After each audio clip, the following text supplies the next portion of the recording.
Do'stlar, mana ko'rib turganlarda sifatli, ishonchli avtobuslarimiz, davlat tomonidan qo'yilgan Primoy reys avtobuslarimiz Abu Saxiy avtovokzalidan to'g'ridan-to'g'ri Moskvaga metro Kotelnikiga ukalar. Kimda kim ketmoqchi bo'lsa, shunaqa sifatli avtobusda ili qaytmoqchi bo'lsa, bemalol behijolat telefon qilib bog'lansanglar bo'ladi. Mana akalarimiz, assalomu alaykum. Aka, qaysi shaharga ketyapsiz? Kazanga. Kazanga, Kazan shahriga. Aytilgan so'z bo'ldi, mana bugun keldingiz, mana bugun ketyapsiz, to'g'rimi? Yolg'on narsa bo'lmadimi aka? Kondisionerlar ishlayapti. Как положено, zaryadka uskunalar bor ekan. Har bitta mana ustida mana zaryadka uskunalarigacha kimda kim ketmoqchi bo'lsa, mana bemalol foydalanib ketsa bo'ladi. Akalar, assalomu alaykum. Qaydansizlar? Assalomu alaykum. Yaxshimisiz, sizmisiz? Rahmat aka. Farg'ona rayondan. So'xdan.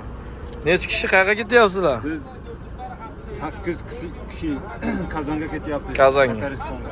Gap yo'q ekan. Oxyor. Aka-ukalar, mana ko'rib turibsizlar. Sifatli avtobusda davlat tomonidan qo'yilgan reysiy avtobuslarda ketmoqchi bo'lsanglar, bemalol ekrandagi raqamlarga bog'laninglar aka-ukalar. Tanlovda adashmanglar.